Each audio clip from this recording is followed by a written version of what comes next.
නමෝ තස් භගවතු අරහතෝ සම්මා සම්බුද්දස්ස නමෝ තස් භගවතු අරහතෝ සම්මා සම්බුද්දස්ස නමෝ තස් භගවතු අරහතෝ සම්මා සම්බුද්දස්ස ශ්‍රද්ධා සම්පන්න කාරුණික පින්තුනි හැම කෙනෙක්ම උතුම් සද්ධර්ම ශ්‍රවණයට සූදානම් වන මොහොත ලෞතර සම්මා සම්බුදුරජාණන් වහන්සේ විසින් දේශනා කරන්නට යෙදුණු ඒ උතුම් සද්ධර්මයෙන් ස්වල්පයක් නමුත් හැමදෙනාම මේ මොහොතේදී ශ්‍රවණය කරගන්නට සූදානම් වන්නේ. පින්තුනි ලෞතර සම්මා සම්බුදුරජාණන් වහන්සේ දේශනා කළ ඒ උතුම් සද්ධර්මය සංසාර දුක් ගෙවීම පිණිස මනවින් උපනිශ්‍රය වන වටිනා සද්ධර්මයක්. ඒ ධර්මයේ යම්කිසි කෙනෙක් තමන්ගේ ජීවිතයට ප්‍රායෝගිකව යොදා ගන්නවා නම් භාවිත කරනවා නම් එය ඔහුට බොහෝ කාලයක් ඒකාන්තයෙන්ම හිත සුව පිණිස පවතිනවා. පින්තුනි ලෞතර සම්මා සම්බුදුරජාණන් වහන්සේ නමකගේ මේ ලෝකයේහි පහළ වීම අපට ලේසියෙන් දකින්නට පුළුවන් දෙයක් නෙමෙයි. ඉතින් ඒ බඳු බුද්ධෝත්පාද කාලයක වටිනා මිනිසත් බවක් ලබා ගත්තාම ඒ මිනිසත් බවින් අපි අප්‍රමාදීව ඵල ප්‍රයෝජනයන් නෙලා ගන්නට අවශ්‍යයි. ඒ නිසා හැම කෙනෙක්ම බුදු පියාණන් වහන්සේ ලෝකයේහි යථාර්ථය පිළිබඳව අපට පෙන්වා දෙන මේ උතුම් ධර්මයේ පිළිබඳව මන අවබෝධයකින් යුක්තව ඊටමත් අවධානයෙන් යුක්තව ශ්‍රවණය කරන්නට අවශ්‍යයි. විශේෂයෙන්ම අද දවසේදී මේ ධර්ම දේශනාව මේ විදිහට සිද්ධ කරගන්නට බලාපොරොත්තු වෙන්නේ ඒ මීට 7 දවසකට පෙර මිය පරලෝ යන්නට යෙදුණු මඩබාවිට දංගෝවිට නිසංසලා නිවසේහි පදිංචිව සිටි එස්.ඒ. සිරිසේන මහත්මයාට පුණ්‍යානුමෝදනා කරන්නටත් ඒ වගේම කේමා කුමුදුනී සමරරත්න මෑණියන්ට මීට තෙමසකට පෙර මිය පරලෝ යන්නට යෙදුණු ඒ මෑණියන්ට පුණ්‍යානුමෝදනා කරන්නටත් අදහස් කරගෙන තමයි මේ දෙපිරිසම මේ අද දවසේදී මේ වටිනා ධර්ම දානමය කුසල ධර්මයේ සඳහා මේ විදිහට අවකාශය සලසා ගන්නට යෙදුනේ. පින්තුනි ලෝතර බුදුරජාණන් වහන්සේගේ ධර්මයේ තරම් ලෝකේහි දන් දෙන්නට වටිනා වෙනත් දෙයක් ඇත්තේ නැහැ. මොකද ඒ ධර්ම දානයම ලෝකයේ තුල ශ්‍රේෂ්ඨ බවට පත්වන්නේ ධර්මයේ තුලින් පමණයි කෙනෙකුගේ දුක නැති කරන්නට පුළුවන්කම තිබෙන්නේ. ඒ වගේම දුක ඇතිවන්නට යමක් හේතු වනවා නම් ඒ හේතුවත් සමගම සියල්ල දුරු කරන්නට පුළුවන්කම තිබෙන්නෙම මේ ධර්මයේ තුලින්ම පමණයි. ඒ නිසා ඒ ධර්මය හා සමාන වටිනා දෙයක්, වටිනා ඖෂධයක් වෙන ලෝකයේ තුල ඇත්තේ නැහැ. ඉතින් ඒ නිසාම ඒ ධර්මයේ පිළිබඳව ඔබ ඊටමත් සාවධානව ශ්‍රවණය කරන්නට අවශ්‍යයි. ධර්මයේ පිළිබඳව ඔබ ඊටමත් අවධානය යොමු කරලා ඒ පිළිබඳව කල්පනාකාරී වන්නට අවශ්‍යයි. අද දවසේදී අපි සාකච්ඡා කරන්නට බලාපොරොත්තු වෙන්නේ ඊටමත් වටිනා සූත්‍ර දේශනාවක්. ඒ තමයි අජිත සූත්‍රය. මේ අජිත සූත්‍රය අපට දකින්නට පුළුවන්කම ලැබෙන්නේ කුද්දක නිකායේ සුත්ත නිපාතයේ. මේ කුද්දක නිකායේ සුත්ත නිපාතයේහි දකින්නට ලැබෙන අජිත සූත්‍රය පිළිබඳව චුල්ල නිर्देशය තුළ තවදුරටත් වටිනා නිර්දේශයක් සපයන සූත්‍ර නිර්දේශයක් විදිහට එහි අර්ථය තවදුරටත් බෙදා දක්වමින් විග්‍රහ කරමින්.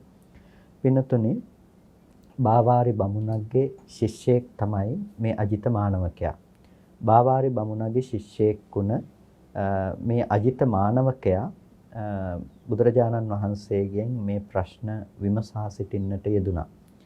එතකොට බාවාරි බමුණ කියලා කියන්නේ දා ಭಾರತයේ බොහොම ප්‍රධාන ඊටමත් ව්‍යක්ත මහා ව්‍යක්ත ශිෂ්‍ය ගණයන් සිටියේ බ්‍රාහ්මණේ.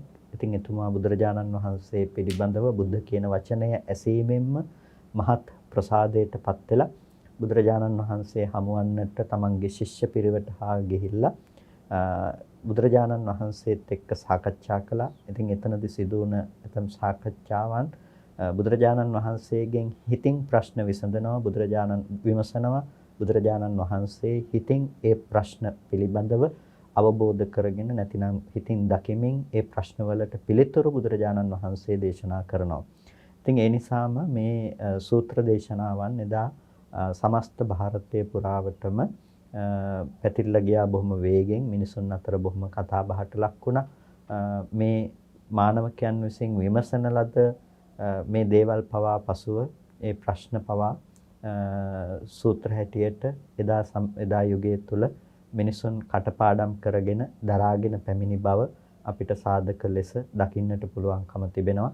ඇතැම් අවස්ථාවලදී භික්ෂුන් වහන්සේලා අතර සාකච්ඡාවට භාජනය වෙනවා මේ සූත්‍ර දේශනාවන්ගෙදී බුදුරජාණන් වහන්සේ දේශනා කරපු ඇතැම් දේශනාවන් අපිට ප්‍රසිද්ධ මජ්ජේ සූත්‍රයේ පවා දකින්නට පුළුවන්කම තිබෙන්නේ ඒ බුදුරජාණන් වහන්සේ එතනදී දේශනා කරපු ගාථාවක් පිළිබඳව භික්ෂුන් වහන්සේලා අතර පැන නැගුණු සාකච්ඡාවක ප්‍රතිඵලයක්.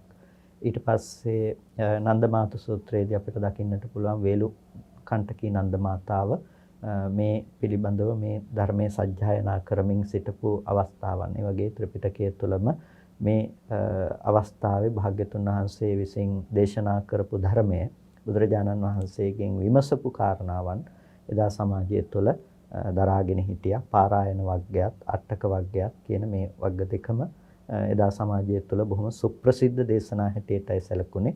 ඒකට හේතුව හැටියට බොහොම ගැඹුරු ධර්ම විෂයන් පිළිබඳව මේ කොට්ඨාසයන්ගෙදී සාකච්ඡා වුණා මේ අවස්ථාවන්ගෙදී. ඒ වගේම බුදුරජාණන් වහන්සේ නිර්වාණගාමිනී ප්‍රතිපදාව පිළිබඳව බොහොම පැහැදිලිව දේශනා කරන්නට යෙදුණා. ඉතින් මේ පිළිබඳව තමයි චුල්ල නිर्देशයේදී සූත්‍ර නිර්දේශයක් සැපයෙන්නේ. මෙහි විග්‍රහය කොහොමද සිද්ධ වෙන්නේ, බුදුරජාණන් වහන්සේ මෙතනදී දේශනා කළේ කුමක්ද කියන එක මහා ශ්‍රාවක භාෂිතයක් විදිහට අපට දකින්නට පුළුවන්කම තිබෙන්නේ. ඉතින් මේ අවස්ථාවේදී අජිත කියන මානවකයා බුදුරජාණන් වහන්සේගෙන් විමසා සිටිනවා. කේනස්සු නිව්තෝ ලෝකෝ කේනස්සු නප්පකාසති කිස්සාභිලේපනං භ්‍රෝසි කිංසු තස්ස මහභයං. බුදුරජාණන් වහන්සේගෙන් විමසා සිටින්නේ කේනස්සු නිව්තෝ ලෝකෝ, මේ ලෝකය නිවෘත වෙලා තියෙන්නේ නැතිනම් මේ ලෝකය වැහිලා තියෙන්නේ මොකකින්ද කියලායි බුදුරජාණන් වහන්සේගෙන් මුලින්ම විමසන්නට යෙදුනේ. ඒ වගේම කේනස්සු නප්පකාසති, මේක ප්‍රකාශයටපත් නොවන්නේ කුමක් නිසාද? කුමකින්ද ප්‍රකාශයටපත් නොවන්නේ? ඒ වගේම කිස්සාභිලේපනම් භූමි, මෙහි අභිලේපනය කුමක්ද? කිංසු තස්ස මහභයං, ඒ පුද්ගලයාට ඇතිවන්නට පුළුවන් මහ භය කියන්නේ මොකද්ද? එතකොට මෙතනදී මේ කේනස්සු නිව්තෝ ලෝකෝ, මේ ලෝකය වැහිලා තියෙන්නේ, මේ ලෝකය කුමකින්ද වැහිලා තියෙන්නේ කියලා අහනවා. එතකොට හිතන්න අජිත මානවකයා සතුව තිබුණු ඥානය පිළිබඳව ඔහු ලෝකයේ පිළිබඳව විමසා සිටිනවා. මේ ලෝකය කුමකින්ද වැහිලා තියෙන්නේ? එතකොට ඔහු යම් පමණකට යම් අවබෝධයක් සහිතව දාර්ශනික ප්‍රශ්නයක් තමයි බුදුරජාණන් වහන්සේගෙන් මෙතනදී විමසන්නේ. ස්වාමීනි, මේ ලෝකය වැහිලා තියෙන්නේ කුමකින්ද?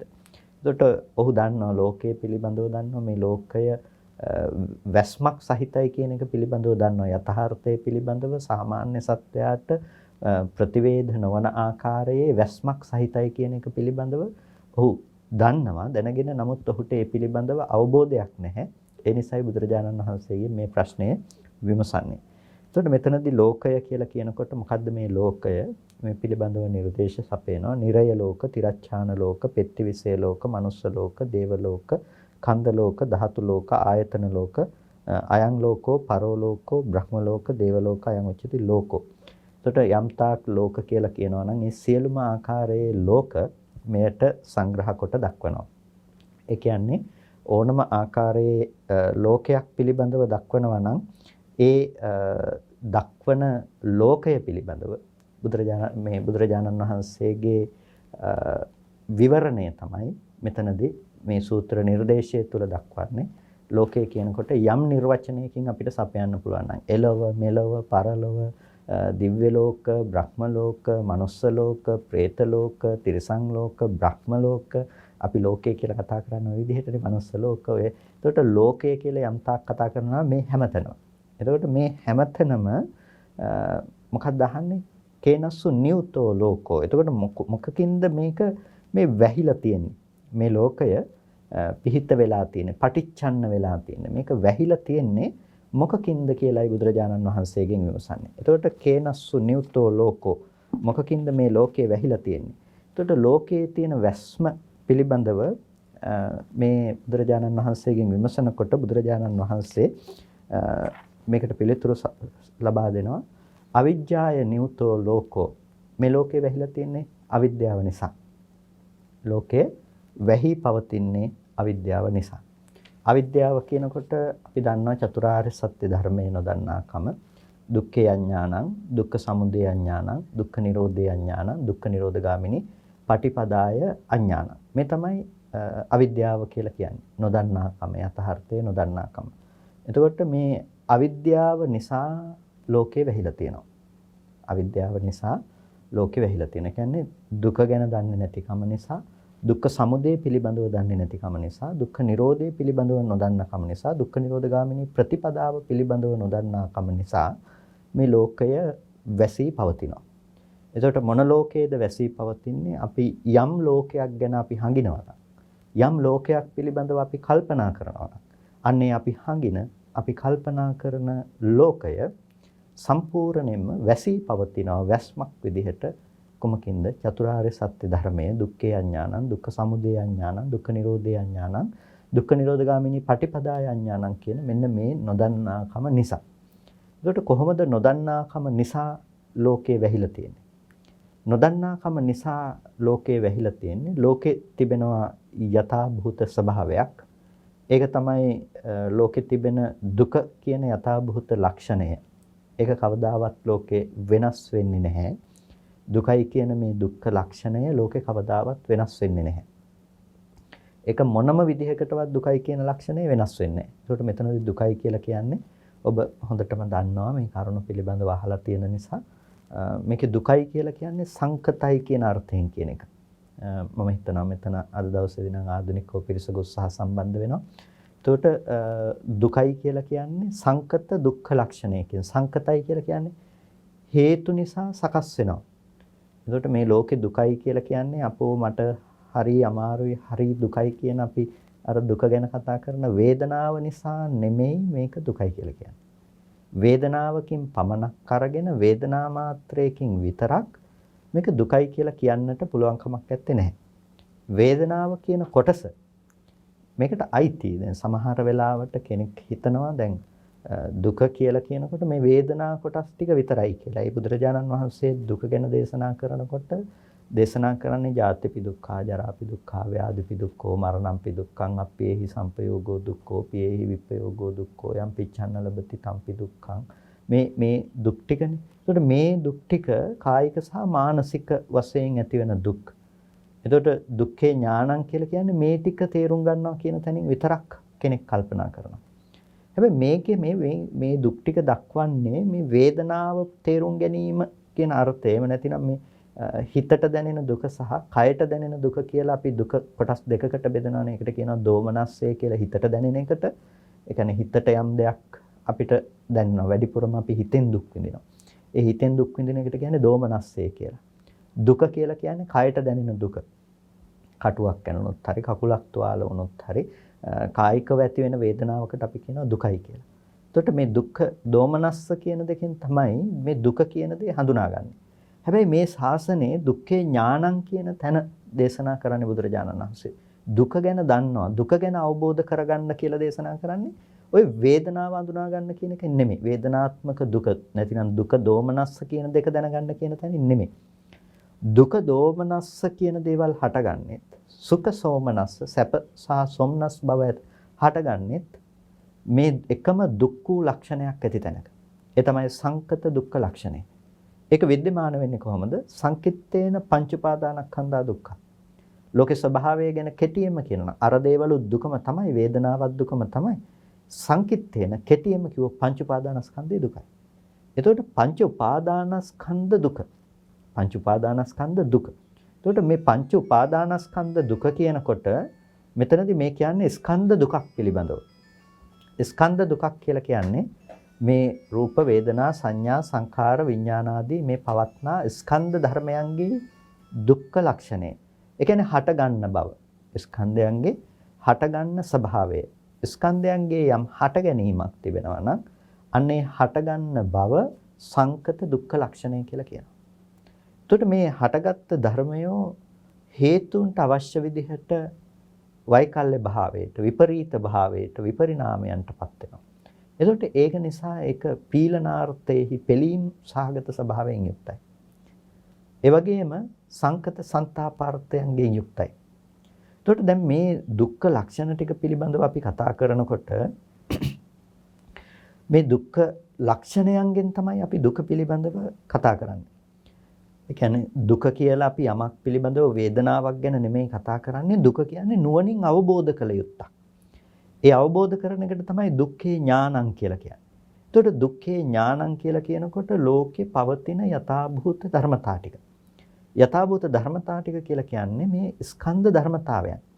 හටගත්ත ස්කන්ධ ධර්මතාවයන්ගේ හටගන්න බව සහ වැය වෙන ස්වභාවය. එතකොට අපිට එතකොට තමයි මේ ලක්ෂණය දකින්න පුළුවන්කම තියෙන්නේ. ඒ කියන්නේ පීලනාර්ථ, සංකතාර්ථ, විපරිණාමාර්ථ, සංතාපාර්ථ කියන මේ දුක්ඛ ලක්ෂණ ටික අපිට विद्यमान වෙන්නේ මේ ස්කන්ධ ධර්මතා ටිකක. ඒකට ඒ ස්කන්ධ ධර්මතාවයන් තමයි හටගෙන වැය වෙන්නේ. අන්න ඒ පිළිබඳව තියෙන නුවණට තමයි දුක්ඛේ ඥානං කියලා කියන්නේ. එතකොට අපි ස්කන්ධ ටිකකට කියනවා මේ මනුස්ස ලෝකය කියලා. ස්කන්ධ ටිකකට කියනවා මේ තිරිසන් ලෝකය කියලා. ස්කන්ධ ටිකකට අපි කියනවා මේ പ്രേත ලෝකය කියලා. එතකොට අපි මේ විදිහට මේ ලෝක හදාගෙන පවතින්නේ. ලෝක නිර්මාණය කරගෙන පවතින්නේ ස්කන්ධ ධර්මතා ටිකක් අනුව. ස්කන්ධ ටිකක් අනුව. එතකොට ස්කන්ධ ස්වභාවය අනුව තමයි අපි මේ මිනිස්සෙක්ය, මේ තිරිසංගත සතෙක්ය, මේ പ്രേතයෙක්ය, මේ දෙවියෙක්ය, මේ බ්‍රහ්මයෙක්ය ආදී ලෙස ව්‍යවහාර කරන්නේ. එතකොට පොදුවේ ගත්තාම ඒ සියලුම තැන තියෙන්නේ මොකද්ද? සංකත ස්කන්ධ ටිකක්. හටගෙන නැති වෙලා යන ස්කන්ධ ධර්මතා ටිකක්. එතකොට හටගෙන නැති වෙලා යන ස්කන්ධ ධර්මතාවයන්ගේ ලක්ෂණය තමයි ඒක තමායයි ගන්න පුළුවන් කමක් නැත්තේ නෑ. මම කියලා කියන්න පුළුවන් කමක් නැත්තේ නෑ. මගේ කියලා කියන්න පුළුවන් කමකුත් නෑ. තමන්ගේ ආත්මය කියලා කියන්න පුළුවන් කමකුත් නෑ. එහෙනම් ඒ බඳු ස්කන්ධ ටිකේ ස්වභාවය හටගෙන නැතිව යන ස්වභාවය. හටගෙන නැතුව යන ස්වභාවය. එතකොට අන්න ඒ බඳු වූ ස්වභාවය තියෙන තැනක ලෝකයට ඔය දුක්ඛේ අඥානං කියනකොට දුක ගැන දන්නේ නැහැ කියනකොට ඔය ස්කන්ධ ටිකේ පැවැත්ම පිළිබඳව ඔහු දන්නේ නැහැ. දුක්ඛ ස්කන්ධ ධර්මතා ටිකේ පැවැත්ම පිළිබඳව ඔහු දන්නේ නැහැ. පැවැත්ම පිළිබඳව ඔහු නොදන්න නිසා එයාට ඒ ලෝකේ ඇත්ත වෙනවා. දැන් අද අපිට මනුස්ස ලෝකය කියලා එකක් අපිට ඇත්ත වෙලා තියෙනවා. තිරිසන් ලෝකය කියලා එකක් අපිට ඇත්ත වෙලා තියෙනවා. තිරිසන් ලෝකය ඇත්ත වුණත් අපිට තේරෙන්නේ මනුස්ස ලෝකේනේ. අපිට පේන්නේ මනුස්ස ලෝකේ තිරිසන් සත්තු ඉන්නවා කියලානේ. එතකොට අපි ගත්තාම තිරිසන්ගත ලෝකේ වෙනම ලෝකයක්. ඒක අපේ ලෝකේ නෙමෙයි. එතකොට ඒ නිසා ඒක වෙනම කතා කරන්න ඕන දෙයක්. නමුත් අපි ඉන්නේ මනුස්ස ලෝකේ. එතකොට මනුස්ස ලෝකය අපිට ඇත්ත වෙලා තියෙනවා. එතකොට මනුස්ස ලෝකය කියන දේ ගොඩනැගිලා තියෙන්නේ මොකක් මතද කියලා ඔබ බැලුවොත් ඔබට දකින්න පුළුවන්කම තියෙන්නේ ස්කන්ධ ධර්මතා ටිකක් මත කියලා. මනුස්ස ලෝකය ගොඩනැගිලා තියෙන්නේ කුමක් මතද කියලා ඔබ බැලුවොත් ඔබට දකින්න පුළුවන්කම තියෙන්නේ ස්කන්ධ ධර්මතා ටිකක් මත. රූප, වේදනා, සංඥා, සංඛාර, විඥාන කියන මේ ස්කන්ධ ධර්මතා ටිකක් මත තමයි මේ ලෝකය ගොඩනැගිලා තියෙන්නේ.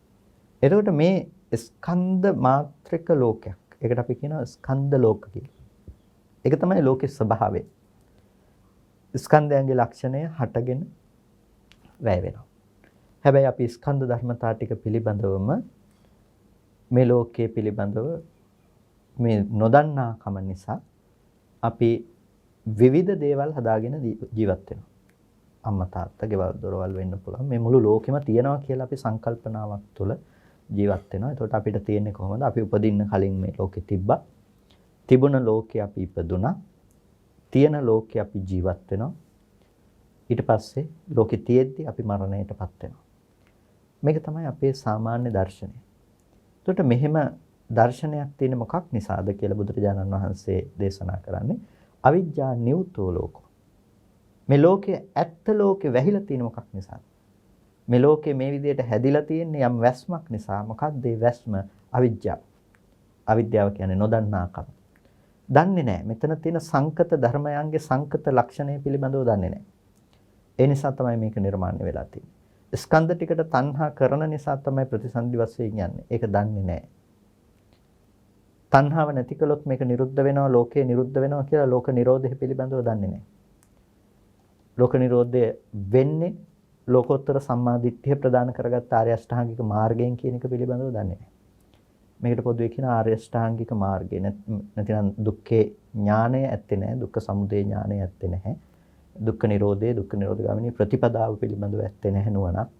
අන්න ඒ නිසා තමයි ලෝකේ නිවුතයි කියලා කියන්නේ. ලෝකේ වැහිලා කියලා කියන්නේ. එතකොට මේ සමස්ත ලෝකය නොදන්නා කමින් අවිද්‍යාවෙන් වැහිලා තියෙනවා. අවිද්‍යාවෙන් වැහිලා තියෙනවා. අවිද්‍යාවෙන් වැහිලා නිසා ලෝකයේ පිළිබඳව කෙනෙකුට පේන්නේ නැහැ. ලෝකයේ පිළිබඳව දකින්න පුළුවන් කමක් නැත්තේ නැහැ. එතකොට අවිද්‍යාවෙන් ලෝකය පේන්නේ නැහැ වගේම කේනස්සු නප්පකාසති කියලාත් ඇහුවානේ. මොකකින්ද මේක ප්‍රකාශයටපත් නොවන්නේ?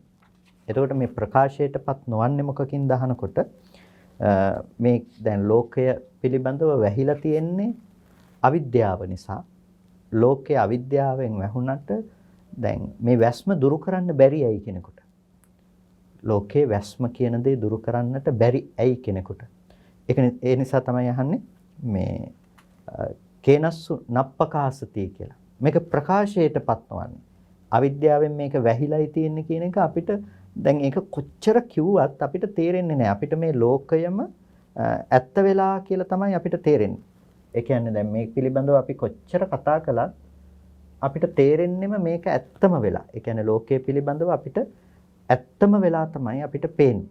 එතකොට මේ ලෝකයේ පිළිබඳව මේ තියෙන දේ ඇත්තම වෙලා අපිට පේනකොට ලෝකයේ පිළිබඳව මේ තියෙන දේ අපිට ඇත්තම වෙලා පේනකොට ඒ පේන්න හේතුව මොකද්ද? මේක නැවත නැවත ප්‍රකාශයටපත් නොවෙන්න නම් ඒකට හේතුව මොකද්ද කියලා අහනකොට බුදුරජාණන් වහන්සේ දේශනා කරන්නේ විවිච්ඡා පමාදා නප්පකාසති.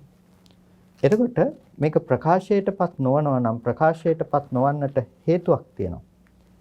ඒ ප්‍රකාශයටපත් නොවන හේතුව තමයි විවිච්ඡා සහ ප්‍රමාදය කියන මේ කාරණා දෙක. එතකොට මේ විවිච්ඡාව සහ ප්‍රමාදයේ හේතු කොටගෙන මේක ලෝකයේ ප්‍රකාශයටපත් වෙන්නේ නැහැ.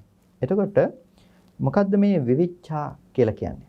විවිච්ඡා කියලා කියන්නේ පංච මාත්සර්ය නැතිනම් මච්චරිය පහක් පිළිබඳව. එතකොට මච්චරිය කියලා කියන අපි මසුරු බව කියන එක. එතකොට මසුරු බව ආවාස මච්චරිය, කුල මච්චරිය, ලාභ මච්චරිය, වන්න මච්චරිය, ධම්ම මච්චරිය කියලා මේ විදිහට මච්චරිය ප්‍රධාන වශයෙන් කොටස් පහකින් කතා කරනවා. එතකොට ආවාස මච්චරිය කියලා කියන මසුරු බව කියන එක අපේ වාසස්ථාන සඳහා පවත්නා මසුරු බව. කුල මච්චරිය කියලා කියන අපි එකට ඉන්න අය සහ අපි අවට ඉන්න සමාජයේ පිළිබඳව අපිට තියෙන මච්චරිය සරල ලෙසම අපි අර්ථකථනය කළොත් ලාභ මච්චරිය කියලා කියනවා ලෝකේ ජීවත් වෙනකොට අපිට ලාභ වස්තුන් හා සමග අපිට පවත්නා මසුරු බව කියන එක. වන්න මච්චරිය කියලා කියන අපිට ලෝකයේ තුල තමාගේ වර්ණවත් බව පිළිබඳව පවත්නා මසුරු බව කියන එකට ධම්ම මච්චරිය කියලා කියනවා. ධර්මයේ පිළිබඳව පවත්නා ධම්ම මච්චරිය කියන මසුරු බව පිළිබඳව. එතකොට මෙන්න මේ විදිහට පවත්නා මසුරු බව නිසා ලෝකයට ප්‍රකාශ වෙන්නේ. එතකොට මේ මසුරු බව කියන එකෙන් අදහස් කරන්නේ වේවිච්ඡා කියන කාරණාව. වේවිච්ඡා කියලා කියන්නේ එතකොට මේ මසුරු බව කියන දෙයින් ලෝකයාට මේක ප්‍රකාශයටපත් වෙන්නේ නැහැ. ඇයි? ලෝකයා සාමාන්‍යයෙන් ජීවත් වෙනකොට එදිනෙදා ජීවත් වීම පිළිබඳව කල්පනා කරනවා. එදිනෙදා ජීවත් වීම පිළිබඳව කල්පනා කරනකොට එදිනෙදා වාසය පිළිබඳව එදිනෙදා ඉන්න කටයුතු පිළිබඳව උන්ට ජීවත් වෙන්නට ඇති අවශ්‍යතාවයන් පිළිබඳව ඔවුන් නිරන්තරයෙන්ම උත්සාහවත් වෙනවා. ඒ බඳු කටයුතු පිළිබඳව ඔවුන්ගේ අවධානය යොමු කරන්නට. ඒ දේවල් තමයි ආවාස මච්චරිය, කුල මච්චරිය, ලාභ මච්චරිය, වන්න මච්චරිය, ධම්ම මච්චරිය කියන මේ මච්චරියන්ගෙන් අදහස් කරන්නේ. එතකොට ඒ දේවල් පිළිබඳව මසුරු බව පිළිබඳව අපි තේරුම් ගැනීමේදී අපිට අපේ ජීවිතේ අපි වැඩිපුරම ආසා කරන්නේ, තණ්හා කරන්නේ, බෙදා ගන්නට අකමැති වෙන්නේ අපි අවට තිබෙන දේවල්, සම්පත්තීන් මෙන්න මේ මච්චරිය කියන දේ නිසා මේක ප්‍රකාශයට පත්වන්නේ නැහැ. ඊට පස්සේ පමාදා කියලා කියන ප්‍රමාදවත් බව.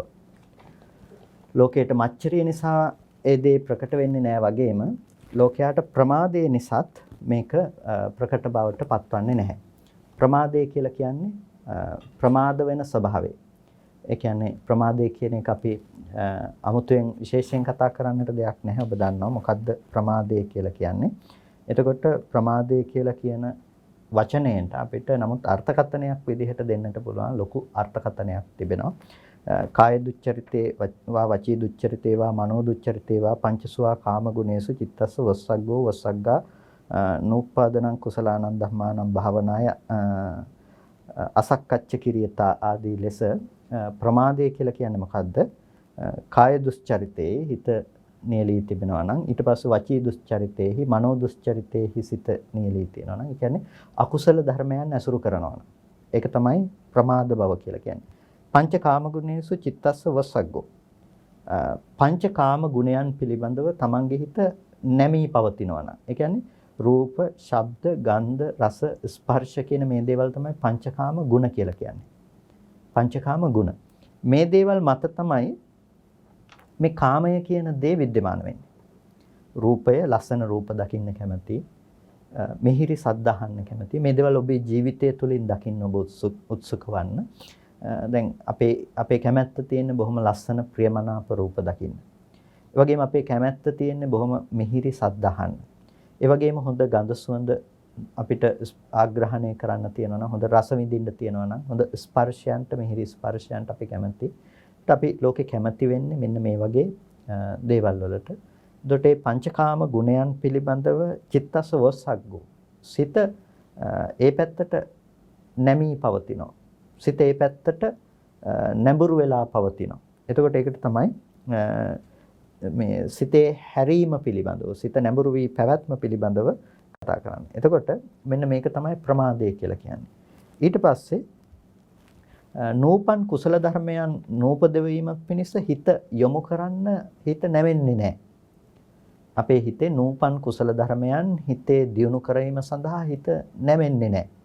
ඒකට අපි හිතෙන් උත්සාහවත් වෙනකොට නූපන් කුසලයන් අපි කොහොමද උපදවන්නේ කියලා අපි හිත පටන් ගත්තොත් එහෙම කොහොමද මම භාවනාවක් කරන්නේ කොහොමද මම මේ පැත්තට අද දවසේදී සිල් සමාදන් වෙලා ඉන්නේ මේ විදිහට අපි මේ පැත්තට හිත නැඹුරු කරන්න පටන් ගත්තාම හිතින් ඒකට නිදහසට කාරණා 1000ක් කියනවා හිත මේ පැත්තට නැඹුරු නොවි පවතිනවා නූපන් කුසල ධර්මයන් උත්පාදනය කරලා පවත්වාගෙන යන්න පුළුවන් කමක් නැත්තේ නෑ ඒකයි අසක්කච්ච කිරියතා කියලා කිව්වේ ඊට පස්සේ අසාතච්ච කිරියතා සාත බවක් ඇත්තේ නෑ ඒවල සතුටු වෙන ස්වභාවයක් ඇත්තේ නෑ පිහිටා සිටින්නට පුළුවන් කමක් ඇත්තේ නෑ ඒ වගේම එහි දුරේ යෙදීමක් ඇත්තේ නෑ මෙන්න මේ ආකාර ලෙස ප්‍රමාදය කියලා කියන්නේ මෙන්න මෙබඳු මානසික ලක්ෂණයන්ට ඒ කියන්නේ කුසල ධර්මයන් කෙරෙහි නැඹුරු නෑ එහි පිහිටා සිටින්නේ නෑ ඒවා නැවත නැවත උපදවන්නට උත්සාහවත් වෙන්නේ නෑ මෙතනදී කුසල ධර්මයන් යනුවෙන් අදහස් කරන්නේ මේ ලෝකයෙන් මිදීම පිණිස අපි පවත්වනු ලබන මානසිකාර විදිහින් පිළිබඳව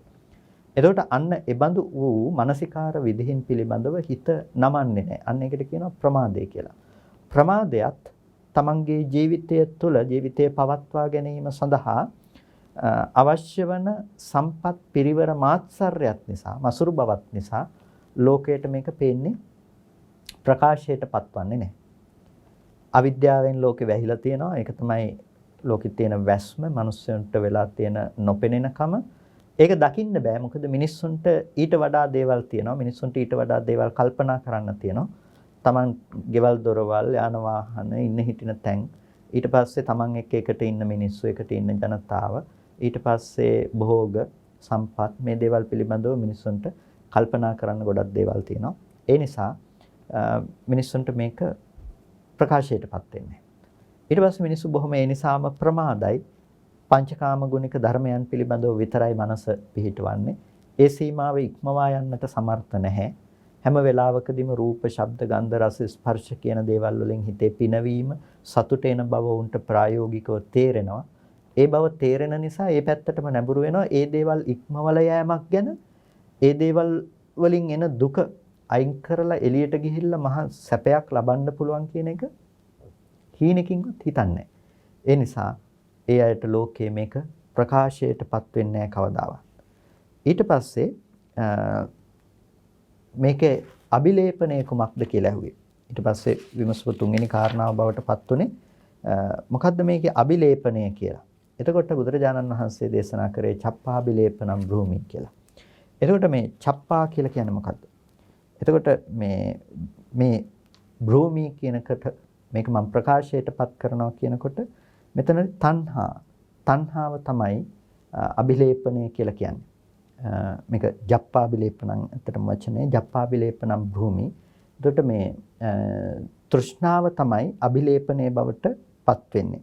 එතකොට යම් කිසි තණ්හාවක් තියෙනවා නම්, යම් රාගයක් තියෙනවා නම්, සරාගයක් තියෙනවා නම්, අනූනය අනුරෝධ නන්දියක් තිබෙනවා නම් මේ ආදී සමාන වචන 100කට අධිකව දක්වනවා මේ තෘෂ්ණාව පිළිබඳව. මේක තමයි තියෙන අභිලේපනය.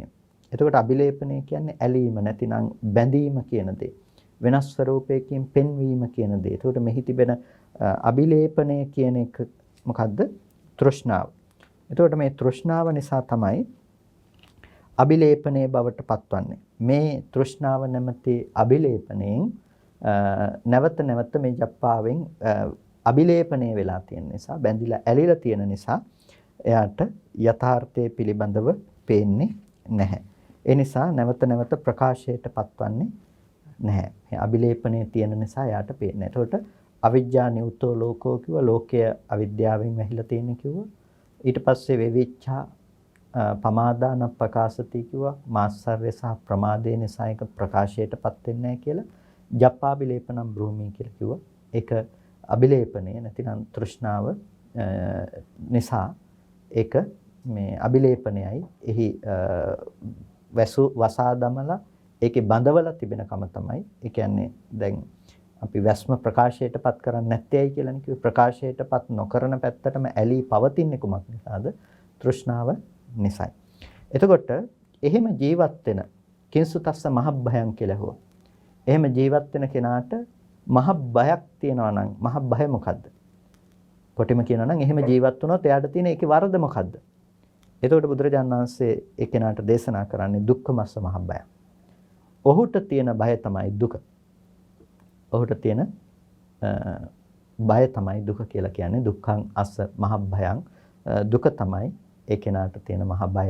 එතකොට දුක දුක්ඛං අස්ස මහ භයං කියන එක තමයි සංදි වෙලා දුක්ඛමස්ස මහ භයං කියලා දැක්වෙන්නේ. එතකොට දුක්ඛ කියන දේ, දුක කියන දේ දුක්ඛං අස්ස මහ භයං. මේ දුක කියන දේ ඔහුට මහත් බය බවට පත් වෙනවා. දුක්ඛන්ති මොකද්ද දුක කියලා කියන්නේ? ජාති ජරා ව්‍යාධි මරණ ශෝක පරිදේව දුක්ඛ දෝමනස්ස නිරයික තිරච්ඡාන යෝනික පෙත්ති විසයික මානසික ගබ්බහොක්ඛන්ති මූලක ගබ්බට්ඨිති මූලක දුක්ඛං ගබ්බවුට්ඨාන මූලකං දුක්ඛං ජාතස්ස උපනිබන්ධකං දුක්ඛං. මේ ආදී දුක පිළිබඳව බුදුරජාණන් වහන්සේගේ විග්‍රහය පිළිබඳව බොහොම ලොකු විග්‍රහයක් පෙන්වනවා. අපි ජීවත් වෙනකොට මැසිමඳුරු කන තැන එනකම්ම මේ ආදී දේවල්. එතකොට මේ දුක පිළිබඳව කතා කරනකොට මේ දුකේ සම්පූර්ණ හැම පැත්තකින්ම කෙනෙකුගේ ජීවිතයට ඇති වෙන්න පුළුවන් කායික සහ මානසික දුක තමයි එයාටපත් වෙන්න පුළුවන් දේ. දැන් ලෝකෙට ඇලිලා ලෝකෙට බැඳිලා ඉන්නකොටත් ලෝකෙන් නිදහස් වෙන්න කියලා උත්සාහවත් වුණත් එයාට පැමිණෙන්න පුළුවන් දුක් තියෙනවා. එතකොට මොනවද? ජාති දුක්ඛං. ජාති දුක, ජරා දුක්ඛං. ජරාවටපත් වීම, වයසට යෑම නිසා එන දුක, ව්‍යාධි දුකක් තියෙනවා නම් ලෙඩවීමේ දුක. මේ කාලේ වැඩිපුරම විඳින්නේ ලෙඩවීමේ දුකනේ. එතකොට මරණ දුක්ඛං, මරණ දුක. එතකොට ශෝක පරිදේව දුක්ඛං. ශෝක පරිදේව, ශෝක කරන දුක. අපි හිතින් තැවෙනවා. පරිදේවයටපත් වෙනවා. ලෙහි අත් ගඟහ පපුවට අත් ගඟහ හයියෙන් හඬනවා, විලාප තියෙනවා. ඒ වගේම දෝමනස් උපායාසං. දොම්නස් හෙලමින් සුසුම් හෙලමින් අපි වාසය කරනවා. නිරයිකං දුක්ඛං. අපායට ගියොත් එහි දුක් විඳින්නට සිද්ධ වෙනවා. තිරච්ඡාන යෝනිකං දුක්ඛං. තිරසංගත සත්‍යෝ කාත් කවුරුත් නැතුව සීතෝෂ්ණ ආදියෙන් පීඩාවටපත් වෙමින් නිරන්තර බයෙන් ඉන්නවා. මේක තමයි බය. එතකොට පෙත්තිවිසේකං දුක්ඛං പ്രേත ලෝකේ යම්තාක් දුකක් තියෙනවා නම් මානුසකං දුක්ඛං මනුස්ස ලෝකේ මිනිස්සු දිහා බලනකොට අපිට යම්තාක් දුක පේනවා නම් අපේ රටේ වෙන්න පුළුවන් තව රටවල වෙන්න පුළුවන් මිනිස්සු කොච්චර කන්න නැතුව මහා ලෙඩ රෝග වැළඳිලා මහා ලොකු ව්‍යසනයන්ටපත් වෙලා අපි හිතන්නවත් බැරි තරම් මිනිස්සු කොච්චර මහා දුකකටපත් වෙනවද? ඒ සෑම දුකකටම අපිත් හිමිකාරයෙක්.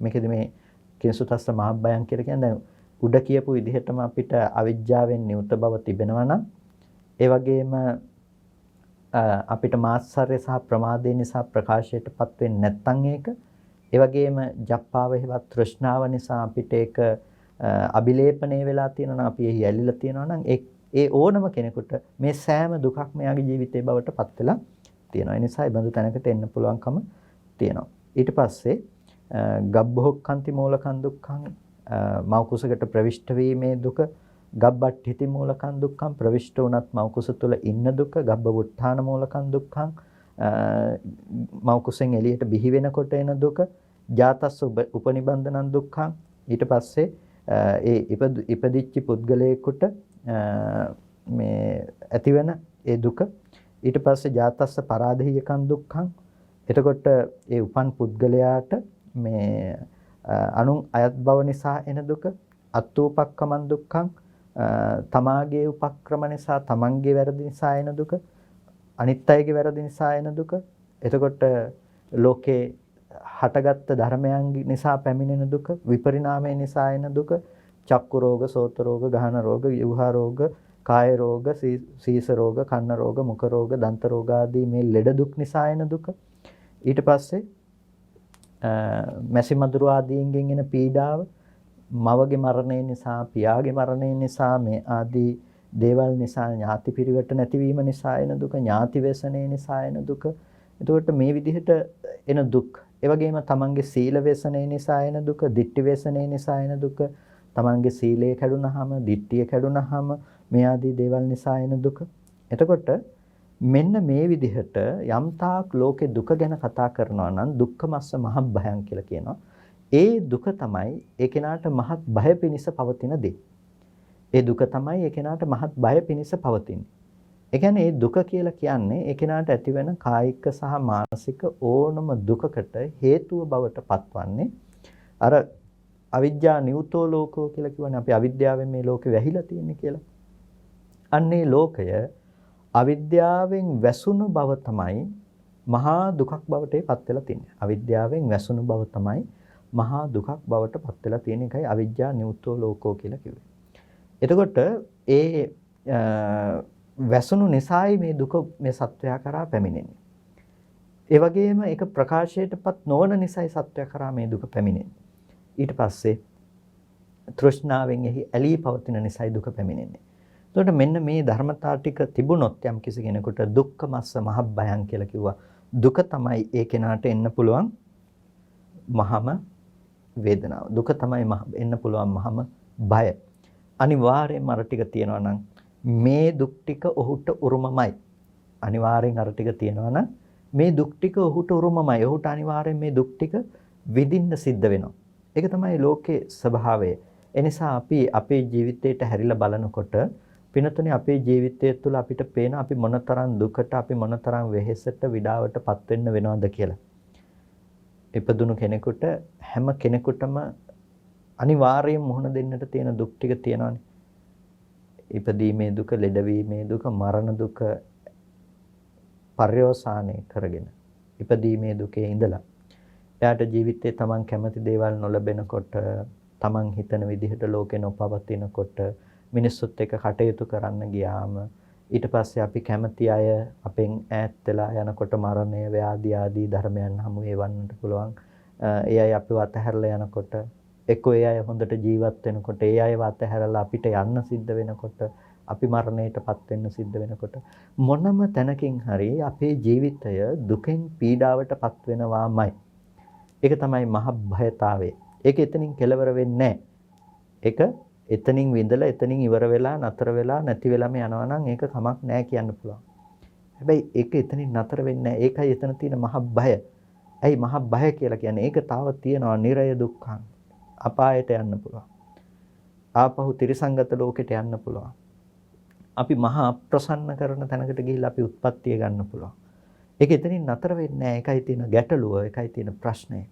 ඒ නිසා පින්නතුනේ අපිට මේ දුක කියන දේ මේ විදිහට මහා බයක් හැටියට දකින්න. මේක ඕනම මොහොතක අප කරා පැමිණෙන්න පුළුවන් කියන එක දකින්න. එතකොට මේ විදිහට දුක්ඛමස්ස මහභයං කියලා බුදුරජාණන් වහන්සේ දේශනා කරනවා. දුක තමයි ඒ කෙනාට පැමිණෙන්නට පුළුවන් මහත්ම බය කියලා. එතකොට සවන්ති සබ්බදී සෝතා සෝතානං කින් නිවාරණං සෝතානං සංවරම් බ්‍රෝහි කේන සෝතා පිතීයරේ කියලා අහනවා. එතකොට සවන්ති සබ්බදී සෝතා සෝතානං කින් නිවාරණං සෝතානං සංවරම් බ්‍රෝහි. එතකොට සවන්ති කියලා කියන්නේ වැగిරෙනවා. අජිත අහන ප්‍රශ්නයක් නැවත අජිත මානවකය මේ සවන්ති මේ ලෝකයේ ශ්‍රාවය වෙනවා නැතිනම් ගලාගෙන යනවා මොනවද ස්රෝත කියනවා සැඩපහර කියන එකට ස්රෝතස කියනවා සැඩපහර කියන එකට. එතකොට සැඩපහරවල් දෙකක් දැක්වෙනවා. සැඩපහරවල් තෘෂ්ණා සෝත දැක්වෙනවා. තණ්හා සෝත කියලා කියන එකට. තණ්හා සෝත කියලා කියන්නේ තණ්හාව නැමැති සැඩපහර. ඒකට හසු වුණාම සංසාරයටම ගහගෙන යනවා. එතකොට තව සෝතයක් තියෙනවා. ඒ තමයි ධර්මයේ නැමැති සෝතය කියලා කියන්නේ. ධර්මයේ නැමැති සෝතේ ලක්ෂණය තමයි ධර්මයේ නැමැති සෝතස යම් තැනක තිබුණොත් එහෙම ධර්මයේ නැමැති සෝතස නිසා සැඩපහර නිසා යා නිවන දක්වාම ගහගෙන යනවා. එතකොට මේ ධර්මයේ නැමැති සෝතසට පැමිණීම තමයි සෝතං ආපන්න සෝතාපන්න කියලා දක්වන්නේ. එතකොට දැන් මෙතනදී සවන්ති කියලා කියනවා මේ ගලාගෙන යනවා කියන එක. මොකද්ද ගලාගෙන යන්නේ? තෘෂ්ණා නැමැති සෝතස. තෘෂ්ණාව නැමැති නදිය තෘෂ්ණා නැමැති සැඩපහර ගලාගෙන යනවා. එතකොට සෝතාති තණ්හා සෝතෝ දිට්ඨි සෝතෝ. මේ සවන්ති මේ ගලන්නේ මොනවද? කොටස් දෙකක් ගලනවා. තණ්හා සෝතස සහ දිට්ඨි සෝතස. තෘෂ්ණාව සහ දෘෂ්ටිය කියන සැඩපහරවල් දෙකක් ගලනවා. තණ්හාව ගලනවා. ඒ වගේම දෘෂ්ටිය ගලනවා. එතකොට මේ තණ්හාව සහ දෘෂ්ටිය යම් තැනක තියෙනකොට ඒ සෝතස නිසා සත්වයා දුකට, වෙහෙසට, විඩාවටපත් වෙනවා. එතකොට සවන්ති සබ්බදී සෝතා කියලා කියන්නේ හැම පැත්තකින්ම මේ සෝතස ගලාගෙන එනවා. හැම පැත්තකින්ම කියනකොට හැම ආකාරයකටම කියන එක සබ්බදී කියලා කියන්නේ. එතකොට සවන්ති සබ්බදී සෝතා කියලා කියන්නේ හැම ආකාරයකටම මේ සෝතස් ගලාගෙන එනවා. මේ සැඩපහර කියන එක, තෘෂ්ණා සෝතස කියන එක, දිට්ඨි සෝතස කියන එක හැම පැත්තකින්ම ගලාගෙන එනවා. එතකොට තව පැත්තකින් ගියොත් අපිට සෝතස් කතා කරන්නට පුළුවන්කම තියෙනවා එක එක විදිහට. ඒ අතර කිලේශ සෝතස් තියෙනවා, දුච්චරිත සෝතස් තියෙනවා. මේ විදිහට සැඩපහරවල් කියනකොට ඒ කෙලෙස් නාමයන්ගෙන් සෝතස කතා කරන්න පුළුවන්. එතකොට කිලේශ සෝතස කියලා කියන්නේ ඒකට. එතකොට දුච්චරිත සෝතස කියලා කියන්නේ දුස්චරිතවත් බව. එතකොට මේ ඔක්කොම සෝතස් හැටියට දක්වන්නේ සැඩපහරවල් සසරට අරගෙන යන දේවල් හැටියට. එතකොට සවන්ති සබ්බදී සෝතා කියනකොට මේ සැඩපහරවල් තණ්හා, දිට්ඨි, කිලේශ, දුච්චරිත ආදී මේ සියලු සැඩපහරවල් කොහෙන්ද ගලාගෙන එන්නේ? එතකොට මේ සෝතානංකින් නිවාරණම් මේ දේවල් වල නිවාරණය කියන්නේ කොමක්ද? වැළැක්වීම මොකද්ද? සෝතානං සංවරම් බ්‍රූහි සෝතයන්ගේ සංවරය ගැන කියලා දෙන්න. කේන සෝතා පිටිහිරේ සෝතය නතර කරන්නේ කොහොමද? සෝතය ටික අයින් කරන්නේ කොහොමද කියලායි අජිත මානවකයා අහන්නේ. එතකොට බුදුරජාණන් වහන්සේ දේශනා කරනවා යානි සෝතානි ලෝකස්මි. ලෝකයම් සෝතස් තිබෙනවා නම්, ලෝකයම් ගලාගෙන යන සැඩපහරවල් තිබෙනවා නම් සති තේසං නිවාරණ. සති තේසං නිවාරණ. සිහිය තමයි ඒ දේවල් වල වැළැක්ම. යානි සෝතානි ලෝකස්මින් සති තේසං නිවාරණ. ලෝකේහි යම් ස්රෝතස් තිබෙනවා නම්, සැඩපහරවල් තිබෙනවා නම් සති තේසං නිවාරණං. සිහිය තමයි ඒ ධර්මයන්ගේ තිබෙන නිවාරණය. එතකොට මේ දේවල් ශ්‍රාවය වෙන්නේ නැතිනම් මේ සැඩපහරවල් ගහගෙන යන්නේ කුමන දේවල් හරහාද? කුමන දේවල් හරහාද? සූත්‍ර නිර්දේශයේ දක්වනවා මේ ගලාගෙන යන්නේ ආයතන ධර්මයන් හරහා. ආයතන ධර්මයන් හරහා. එතකොට ආයතන ධර්මයන් හරහා තමයි මේ සෝතස් කියන දේ ගලාගෙන යන්නේ. ආයතනයන් හරහා නැවත නැවත මේ සෝතස් ගලාගෙන යනවා. එතකොට ආයතනයන් හරහා මේ සෝතස් නැවත නැවත ගලාගෙන යනකොට ඒ සෝතස් වළක්වන්නට නම් පුළුවන්කම තිබෙන්නේ කුමකින්ද? සතිතේ සංනිවාරේ. නිවාරණං සිහිය තමයි ඒකට පුළුවන්කම තියෙන්නේ ඒ සෝතස් වළක්වන්නට. යානි සෝතානි ලෝකස්මින් ලෝකේ යම් ස්රෝතස් තිබෙනවා නම් සැඩපහරවල් තිබෙනවා නම් සතිතේ සංනිවාරණං සිහිය ඒ දේවල් වල නිවාරණයයි. එතකොට මේ සිහිය කියනකොට මොනවද මේ සිහිය මොනවද මේ සිහියෙන් වළකින්නේ කියන කාරණා පිළිබඳව අපිට මෙතනදී විමසා බලන්නට පුළුවන්. යා සතිති යා සති අනුස්සති පතිස්සති සති සරණතා ධාරණතා අපිලාපනතා අසම්මුස්සනතා සති සතීන්ද්‍රයන් සති බලං සම්මා සති සති සම්බොජ්ජංගෝ ඒකායනෝ මග්ගෝ අයං උච්චති සති. එතකොට සිහිය කියලා කියන්නේ මොකද්ද? යා සති යම් සිහියක් තියෙනවා නම් ඒ වගේම අනුස්සති අනුව පවත්නා සිහියක් තියෙනවා නම් එතකොට අනුස්සති කියන පුනා පවත්නා යම් සිහියක් තියෙනවා නම් ඒ වගේම පතිස්සති කියලා කියනවා යම් අභිමුඛව සිටින මට්ටමකින් යම් සිහිපත් කරන බවක් තිබෙනවා නම් ඒ කියන්නේ අපි ඉදිරිපිට තිබෙන දෙයක් පිළිබඳව අපි දකිනවා වගේ යම් සිහි කිරීමක් තියෙනවා නම් සති සරණතා එතකොට මේ සති සරණතා මේ සිහි කිරීම සංඛ්‍යාතව අපි සිහි කරන බවක් තිබෙනවා නම් ධාරණතා දරණ බවක් තිබෙනවා නම් අපිලාපනතා පිලාපණය වන අරමුණෙන් අරමුණට පාවෙන්නේ නැති ස්වභාවයක් තිබෙනවා නම් ඒක අරමුණක හිත තියාගෙන ඉන්න පුළුවන් කමක් මුලාවටපත් නොවන බවක් තියෙනවා නම් සති ඉන්ද්‍රියක් සති බලයක් සති බොජ්ජංගයක් සම්මා සතියක් තියෙනවා නම් මේ තමයි සතිය කියලා කියනවා. එතකොට මේ සතිය තමයි වැදගත් වෙන්නේ. එතකොට මේ සතිය තමයි වැදගත් වෙන්නේ. එතකොට සිහිය කියලා කියනකොට ඒ සිහිය හැම වෙලාවකදීම අර්ථාන්විත විය යුතුයි. ඒ සිහිය අර්ථාන්විත විය යුතුයි. කුමකටද? නිර්වාණය දක්වා පවත්වන සිහියක් විදිහට ඒ සිහිය අර්ථාන්විත විය යුතුයි. ඒකායනෝ අයං මග්ගෝ කියලා දක්වනවා නිසා. මේ එකම මග සිහිය කියන දේ. එතකොට සිහිය එකම මග බවට පත් වෙන්නේ ඒ සිහියට තමයි පුළුවන්කම තිබෙන්නේ අර ආයතන හරහා ගලාගෙන යන සැඩපහර නවත්තන්න. ඇස කන නාසය දිව ශරීරය මනස කියන මේ ආයතන ටික හරහා ගලාගෙන යන සෝතස් මොනවද? තණ්හාව, ditthිය, කිලේශය, දුස්චරිත මේ ආදී ආශ්‍රවයන් සෝතස් ගලාගෙන යනවා. එතකොට මේ සෝතස් සැඩපහරවල් ටික අපිට නතර කරන්න පුළුවන්කම තියෙන්නේ මොකක් නිසාද? සතිතේ සංනිවාරණං එතනට සිහිය භාවිත කිරීම තුල. ඇහැ පැත්තෙන් අපිට රූපයක් පේනකොට ඒ රූපයට අනුව ගිහිල්ලා අපිට යම්කිසි ආකාරයකින් තෘෂ්ණා වශයෙන් ඇසුරු වෙන්නේ, ditthi වශයෙන් ඇසුරු වෙන්නේ, කෙලෙස් වශයෙන් ඇසුරු වෙන්නේ. ඒ වගේම මේ රූපය පිළිබඳව අපිට දුස්චරිතවත්ව වාසය කරන්න පුළුවන්කම තියෙන්නේ. ඒ පිළිබඳව අපිට මුස්සනතා හෙවත් සිහි මුලා වීම තිබුණොත්. සිහි මුලා වීම තිබුණොත්. ඒකට එතන අපි සිහිය පවත්වනවා නම් යථාර්ථ ධර්මයේ පිළිබඳව පැවතුණු යථා ස්වභාවය පිළිබඳව සිහිය පවත්වනවා නම් සතිතේ සංනිවාරණ සිහිය තමයි අර වැරදි විදිහට හදලා දීපු දේ නැති කරලා දාන්නේ. එතකොට අපි මුලින්ම කතා කළා මොකද්ද? ලෝකය කියලා යම. ඒ ලෝකය පිළිබඳව අපි කතා කිරීමේදී අපි හඳුනාගත්ත ලෝකය කියලා කියන්නේ මේ අපිට හමුවන මේ සියලු ආකාරයෙන් හමුවන සියලු ලෝකයයි කියන එක පිළිබඳව.